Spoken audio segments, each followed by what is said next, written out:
கண்டிப்பா. அதாவது வந்து பாகிஸ்தானை பொறுத்தவரைக்கும் என்ன அப்படின்னா, எந்த சிட்டிக்குள்ளேயுமே அவர்களால உள்ள நுழைய முடியல. தாக்குதலை நடத்துறாங்க, ஆனா உள்ள நுழைய முடியல அப்படிங்கும் போது தான் சிட்டிகளை மாத்தி கூட அடிச்சு பார்க்கறாங்க. பட் ஆனா அவர்களால முடியல. நேத்து பாத்தீங்கன்னா ஒரு 50க்கு மேற்பட்ட ட்ரோன் தாக்குதல் பாகிஸ்தான் வந்து ட்ரோன்களை வீசி இருக்கிறது அப்படிங்கிற செய்திகள் வந்துட்டு இருக்கு.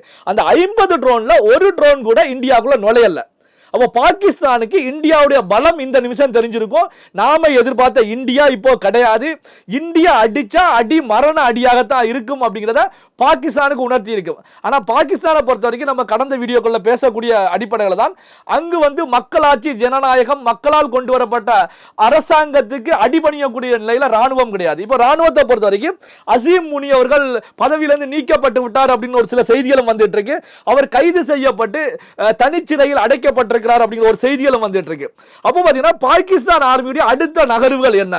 கடந்த கால வரலாறு போல பாகிஸ்தானில் வந்து மீண்டும் ராணுவம் அங்கு ஆட்சியை கைப்பற்ற போகிறதா அப்படிங்கிற கேள்விகளும் உருவாகிட்டு இருக்கு. இதுல கவனிக்கப்பட வேண்டிய இன்னொரு முக்கியமான விஷயம் என்ன அப்படின்னா, பாகிஸ்தான் பார்லிமெண்ட்ல பாகிஸ்தானுடைய எம்பி ஒருவர் வந்து கதறி அழுறாரு. என்ன அப்படின்னா வந்து இந்தியா நம்மளை தாக்க போகுது, தாக்கி அழிக்க போகிறது, இந்த போரே தேவையில்லாத ஒரு விஷயம் அப்படின்னு சொல்லி பார்லிமெண்ட்ல பாகிஸ்தான் எம்பி ஒருவர் கதறி அழுகிறார் அப்படின்னாலே அப்போ பாகிஸ்தான் எந்த ஒரு பயத்துல ஈரக்குலை நடுங்கக்கூடிய வகையில பயத்துல நடுங்கிக்கிட்டு இருக்கு அப்படிங்கிறதையும் சொல்ல முடியும்.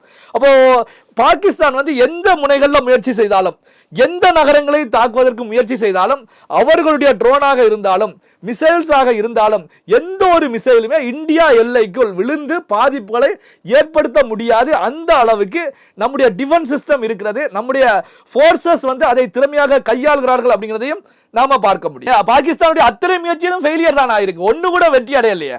பாத்தீங்கன்னா ட்ரோன் தாக்குதலும் ஃபெயிலியர் அடைஞ்சிருக்கு, மிசைல் அட்டாக்கும் ஃபெயிலியர் அடைஞ்சிருக்கு.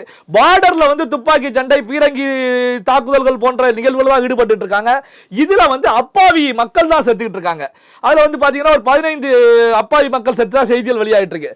ஆனா நம்முடைய போர்சஸுக்கு நம்முடைய முப்படையில் இருக்கக்கூடிய வீரர்களுக்கு ஏதாவது பாதிப்பு ஏற்பட்டிருக்கிறதா? எந்த விதமான பாதிப்பும் இல்லை. இதுல இன்னொரு முக்கியமான விஷயம் என்ன அப்படின்னா, இங்கே இந்தியாவை பொறுத்த வரைக்கும் பதிலடி கொடுக்கும் போது பலுசிஸ்தான்ல இருக்கக்கூடிய பிஎல்ஏவை பொறுத்த வரைக்கும் அங்கு வந்து குவேட்டா அப்படிங்கிற நகரத்தை கைப்பற்றுவதற்கான தாக்குதல்ல ஈடுபட்டு இருக்காங்க. பெரிய அளவுல தாக்குதல்ல ஈடுபட்டாங்க. பாகிஸ்தான் ஆர்மியை பொறுத்த வரைக்கும் அந்த பகுதியை விட்டு பின்னங்கால் பிடரியில் அடிக்க ஓடி இருக்காங்க அப்படிங்கிற செய்திகள் வெளியாயிட்டு இருக்கு. அப்போ பாத்தீங்கன்னா பாகிஸ்தான்லயும் உள்நாட்டுல வந்து ஒரு போர் நடந்துகிட்டு இருக்கு. அதே நேரத்தில் பாகிஸ்தான்ல இருக்கக்கூடிய பெருவாரியான மக்களை பொறுத்த வரைக்கும் சோசியல் மீடியால இருந்து வரக்கூடிய செய்திகளை வச்சு பார்க்கும்போது போர் அவசியமற்றது. காரணம் என்ன அப்படின்னா, இந்தியாவோடு போர் புரிந்தால் பாகிஸ்தான் தரைமட்டம் ஆகிவிடும் அப்படிங்கறத அங்க இருக்கக்கூடிய பாகிஸ்தானியர்களை அதிகமான அளவு நம்புறாங்க.